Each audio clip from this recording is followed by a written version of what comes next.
para poder meditar nessa palavra. Foi muito bom e ao mesmo tempo saber ali, orando para que o Senhor quisesse falar através dela, né?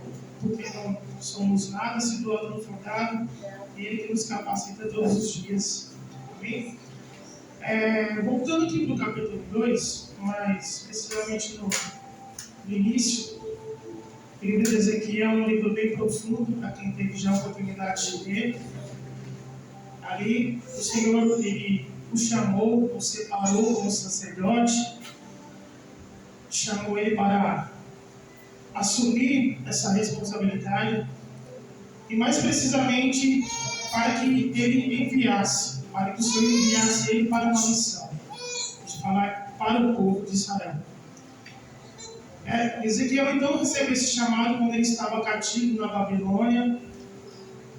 Ele foi cativo aos 25 anos, se eu não me engano, lá no reinado de Nabucodonosor. E aí ele foi consagrado nessa idade a sacerdote, só que para poder exercer essa tal função, ele só poderia exercer aos 30 anos, se os pastores me corrigem se eu estiver errado.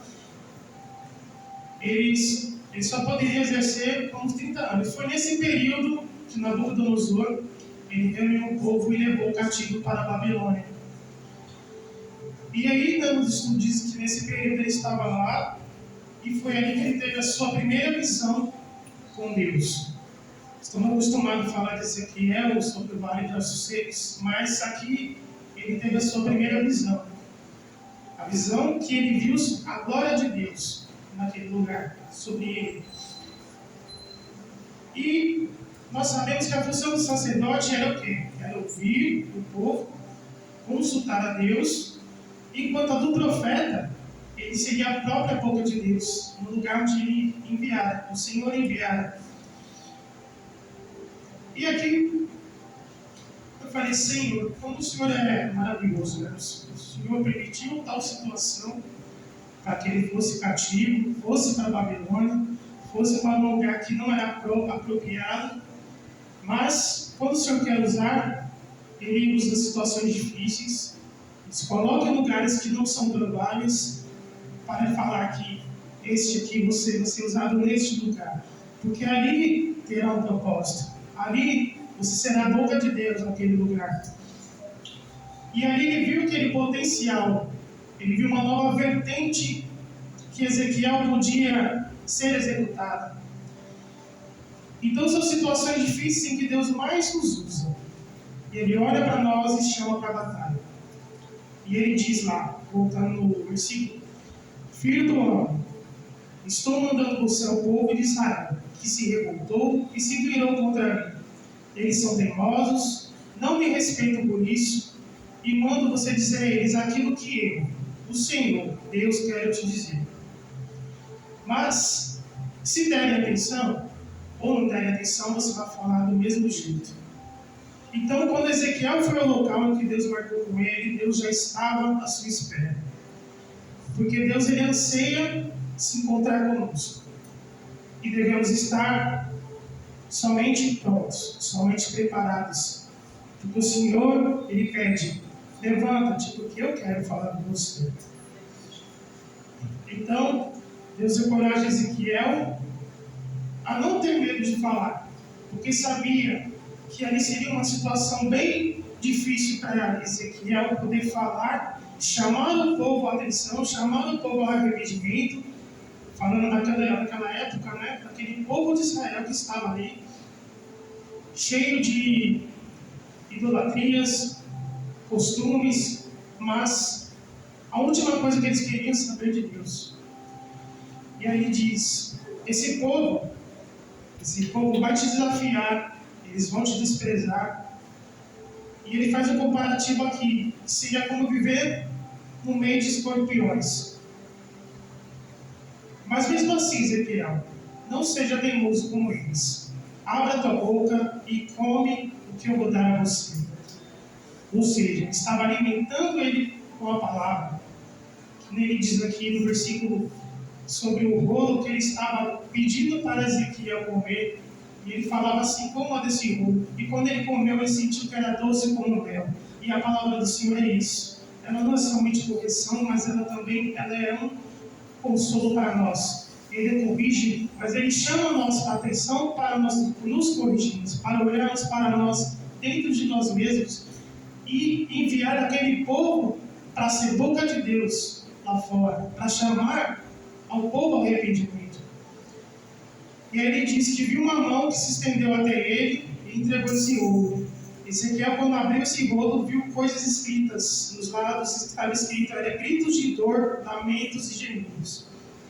Então, Deus disse para ele, come esse rolo e vá ao povo de Israel.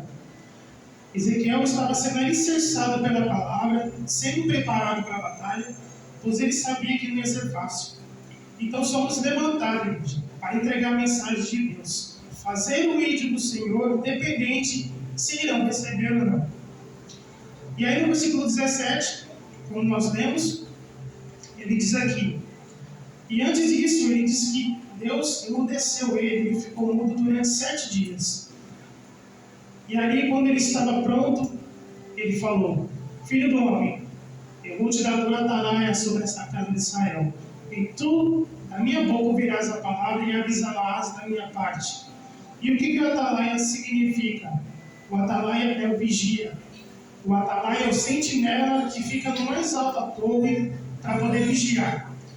E qualquer presença do inimigo, qualquer presença de alguma batalha, ele é o responsável. Ele é incumbido de avisar a todos o que está vindo. E aí ele diz, no versículo 18, por favor. Quando eu disser ao ímpio, certamente morrerás, e tu não avisares, nem falares, para avisar o ímpio acerca do seu mau caminho para salvar a vida, aquele ímpio morrerá na sua iniquidade, mas o seu sangue da tua mão o requererei. Ou seja, ele era responsável para alertar aquele povo. E mesmo ele alertando, se o povo não se corrigisse, o sangue dele não estaria na mão de Ezequiel. Mas se ele não avisasse, ele seria responsável por aquela alma, ele seria responsável e aquilo o Senhor cobraria dele. Ele cobraria daquela vida, se caso ele morresse, e Ezequiel não teria passado a palavra do Senhor para ele, não teria avisado, não teria chamado, alertado ele. Então Deus sempre nos avisa e nos separa para sermos preparados por Ele. Cabe a nós estarmos na brecha e sermos atalaias de Deus para o mundo. E chamando para nós a atenção, nós estamos preparados, igreja? Não digo esta, mas a igreja no geral. Será que estamos preparados numa situação como esta? Fala assim, eu quero o Senhor chegar e você ouvir aquela voz. Eu quero te usar como atalaia. Eu quero que você seja a minha boca para falar com este povo. Nós temos essa... Ezequiel, ele poderia ter questionado. Se nós demos esses primeiros capítulos, nenhuma vez Ezequiel questionou, nenhuma vez Ezequiel murmurou, nenhuma vez Ezequiel, ele falou, coloca outra pessoa, porque eu não estou preparado. Mas ele disse, eis-me aqui. E foi nessa situação mais difícil. É uma situação desfavorável que Ezequiel estava, só que mesmo assim, ele atendeu o chamado do Senhor, ele atendeu a voz do Senhor. Uma situação bem difícil. E ele se posicionou, ficou de pé e ouviu. E a nossa missão é essa, ser a boca de Deus, mostrar o único caminho da salvação, discipulá-lo, discipliná-lo e quando precisar discipliná-lo. E nas maiores dificuldades, Deus revela o seu propósito. Jesus nos usa de qualquer forma, de qualquer maneira, para falar com qualquer pessoa, seja no trabalho, seja na escola, seja em casa, porque até em casa mesmo, eu digo em casa, mas no ambiente familiar, eu creio que é mais estreito ainda falar sobre Deus. Só que aí, olha lá em Mateus o que diz. Mateus 18 e 20, por favor. Ele diz para o povo, Jesus. Não, 18, 28 ou 18, desculpa.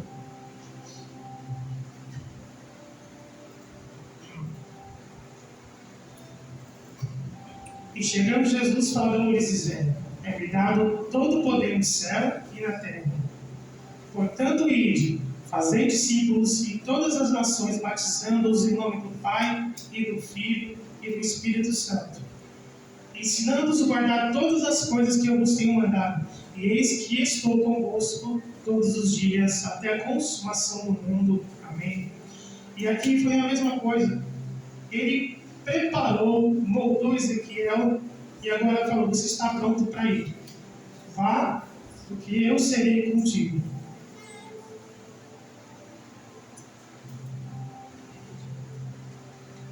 Então, igreja, é uma mensagem para a salvação, e nós não temos que estar guardados para nós mesmos. Nós temos que multiplicar, passar para outras nações, passar para outras gerações que estão por vir, porque a salvação é única. A salvação é o único trunfo que nós temos, a premiação, é o galardão que nós temos, é a garantia que nós vamos ter uma vida de alegria, onde não haverá choro nem dor, que a salvação, quando chegarmos naquele grande dia, e ele dizer: seja bem-vindo, filho meu.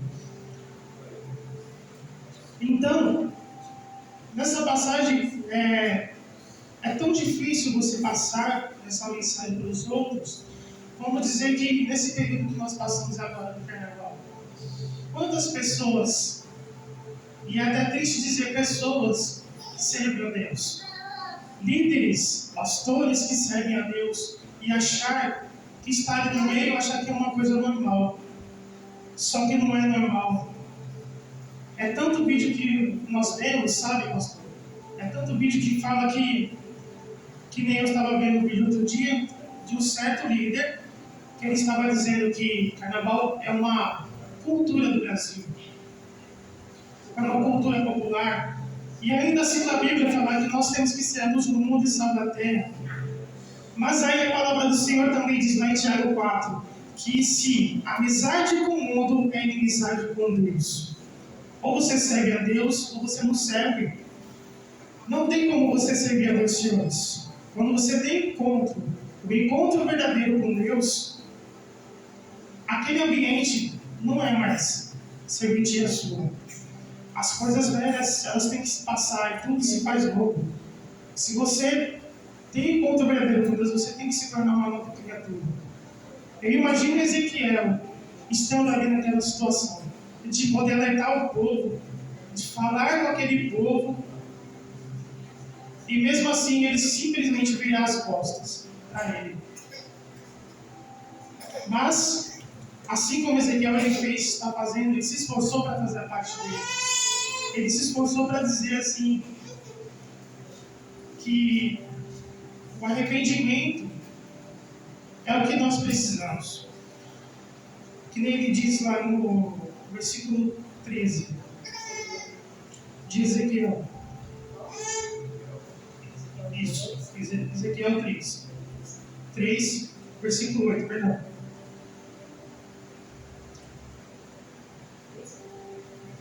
9, perdão.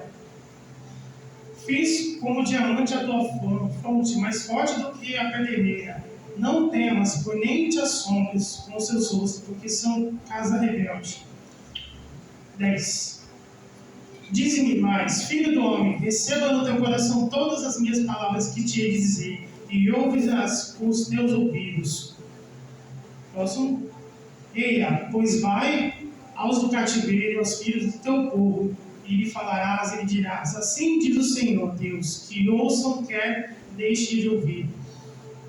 Então, era um povo que não queria, e só queria saber de Deus quando realmente era por conveniência. E nós não temos que buscar a Deus somente por conveniência, nós temos que ensinar e passar para as outras gerações, passar para as outras gerações que Ele nos ama assim, que Ele nos chama a atenção, Ele nos chama para o arrependimento sincero, mas nós temos que largar certas coisas que nós achamos que é normal. O mundo espiritual é real, igreja. O mundo espiritual não é brincadeira. A gente acha que você idolatrar uma imagem, você idolatrar uma coisa, aquilo não vai representar nada, mas ao mover, há uma batalha espiritual, há uma batalha que, se puder, se a gente pudesse ter a dimensão, enxergar só um pouco de como é a batalha espiritual para nós. Se fosse assim, várias igrejas estariam lotadas, mas lotadas para poder ouvir a palavra, e não somente por causa de movimento, não somente por causa de coisas que vai encher o ego. Então, ele chama para nós que estamos aqui, para nós. Eu creio que Deus vai irá preparar uma geração que está alicerçada na palavra, uma geração que não vai colocar o mundo dentro da igreja, uma geração que vai falar: eis-me aqui, Senhor, faça de mim o que eu querer. É que nem Isaías 61, por favor. Porque Deus usa quem Ele quer. E aqui Ele diz: o Espírito do Senhor Deus está sobre mim. Ele está em cada um de vocês. Porque o Senhor me ungiu para pregar boas novas aos mansos, enviou-me a restaurar os contritos de coração, a proclamar liberdade aos cativos e a verdade e a abertura de prisão aos pobres. O Espírito do Senhor está sobre nós. E essa palavra foi quando Jesus, quando ele já estava em forma humana, ele deu essa palavra de Isaías, e ele estava ali, passando aquilo, tentando trazer os discípulos para ele, trazer eles para a tua presença e falar: vocês agora vocês vão continuar no meu legado. E mesmo assim somos nós somos responsáveis, nós líderes, ou independente se eles for líder ou não, mas de passar a palavra do Senhor adiante, mas passar com sabedoria, mas passar como forma de que o Espírito do Senhor, Ele capacita cada um de nós. E nós temos que estar preparados, porque a volta do Senhor Jesus está próxima. A volta está próxima. Nós ouvimos falar que desde criança, desde pequeno, que Jesus está voltando, mas a palavra dele mesmo diz que é um piscar de olhos. Isso não lembra da parábola das 10 virgens. Somente 5 estavam preparadas. E as outras 5, elas não estavam preparadas. Elas foram se preparar em última hora. Talvez quantas pessoas deram uma pausa, vamos dizer assim, e foram curtir esses dias e nem deram tempo de voltar a Jesus. Nem deram tempo de falar: vou dar essa pausa para mim. Jesus está voltando. Desde quando eu entendo por gente, Jesus está voltando, mas às vezes não dá tempo. Nem com essas 5 imprudentes. E aí somente restou: abre-nos a porta, Senhor. E ele diz: pode se apartar de mim, que eu não vos conheço. Será que é preciso chegar a esse extremo de quando chegar naquele dia ele falar: eu não te conheço? Sendo que tem dado a oportunidade, o Senhor usa a palavra dele para nos alertar, usa a palavra dele para nos avisar que nós temos que se preparar para ontem, não é nem para hoje, é para ontem, porque a gente não sabe nem o dia nem a hora que o mundo vai vir. Deus nos chamou para ser cabeça, não cauda. E eu creio que Ele pode levantar gerações de fiéis, que não tem medo de se vergonhar, mas Ele maneja bem a palavra dele. E aí em 1 Pedro, se não me engano, onde ele diz que nós não devemos ser pedra de tropeço para ninguém. Devemos ser a luz do mundo, sim, mas para combater essa geração que só quer receber a palavra por conveniência, mas que não fala mais do pecado, não repreende mais, não corrige mais. Quantas gerações, quantas pessoas que estão ali somente por estar, mas há um mover sobrenatural. Se você está aqui hoje é porque o Senhor te trouxe. Há um impedimento, mas se considera bem-aventurado, vitorioso, porque você chegou até aqui hoje. E aí, em 1 Pedro, se não me engano, diz aqui, no versículo 9. Precisa colocar na mão dele. Vós, porém, sois geração eleita, sacerdócio real, nação santa, povo exclusivo de Deus, para anunciar as grandezas daquele que o chamou das trevas para a sua maravilhosa luz. Antes vocês nem sequer eram povo, mas agora são povo de Deus. Não haviam recebido misericórdia, mas agora a recebem. Então, veja, essa mensagem que o Senhor me confiou, e que sejamos, sim, atalaias de Deus, para manifestar a palavra dele lá fora, para manifestar sobre a nossa família.